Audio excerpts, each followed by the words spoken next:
My name's Mike Daly. I'm a lead designer at Insomniac Games, and I'm also the lead designer on Stormland. So let's talk about what Insomniac is showing here at OC5, with the unveiling of the new Oculus headset and what you folks have been doing for the last years working with Oculus. So we've worked on several VR titles with Oculus. Horror game, The Edge of Nowhere, beat 'em up called Feral Rights, a PvP dueling game called The Unspoken, and all that sort of knowledge, experience, engine tweaks has led us to Stormland. It's our fourth Oculus VR title. It's built around the idea of we can use the touch controllers to give players new, novel, comfortable, and fully expressive locomotion abilities. That's sort of the heart of our new game, and we feel like that's sort of addressing something that VR gamers want, that we want, that VR is ready for. And I think the big difference in Stormland VR is that you've really changed locomotion from maybe the Unspoken, where it was teleport based. With this, you are using thumbstick, you are using quick snap.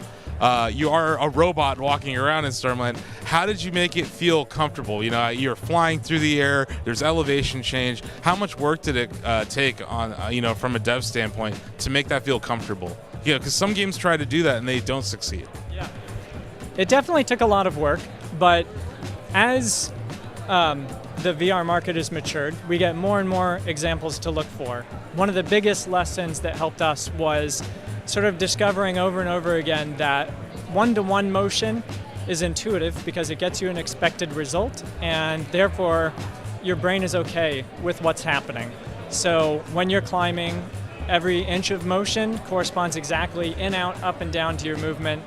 With that expectation met, players don't get the same sort of motion sickness that they would otherwise. And similar conventions apply to gliding as well, whereas you adjust your hands, you sort of naturally know this is the direction I'm pointing them, so therefore that's the direction I'm going.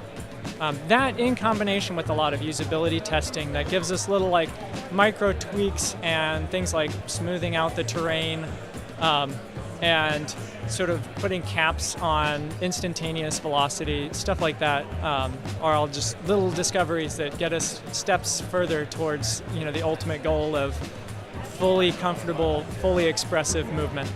I'm glad you mentioned the gliding, because I being a dummy, I got to the top of a tower in the demo, and I was like, I'm going to jump off of it. And I think because it's not acceleration of dropping, that it doesn't have that same feel in your stomach that maybe going down, a hill in some other game would.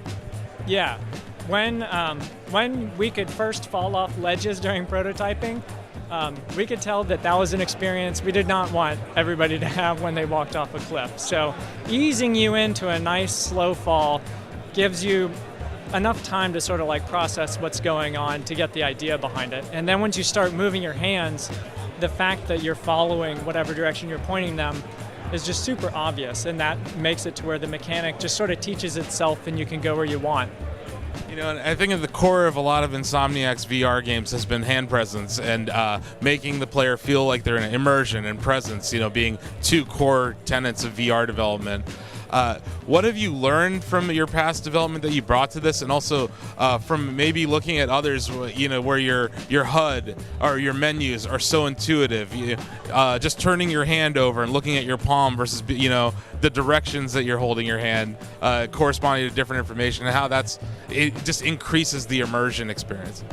Yeah, I mean that's a big topic, and there's a lot to say on it. We definitely have embraced using your hands, the position, the orientation, the gestures of them as a primary input for as many things as possible, because it's intuitive, it's accessible. You don't have the friction of teaching buttons or trying to make a new mapping of what does what in the game. So we've definitely leaned into it, and we found that asking players to perform gestures that maps to what they would do in real life gives that sort of physical body feedback loop that reinforces to your brain that that's what you're doing, and it bolsters immersion a great deal.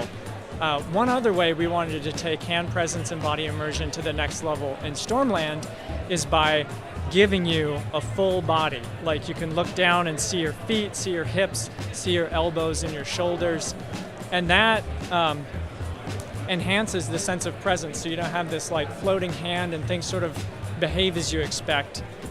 One of the nice like sort of beneficial side effects of that is that when we play multiplayer, the presence of another person's full body that really like gets their body language and their gestures across really enhances the presence of that person in the same space as you as well.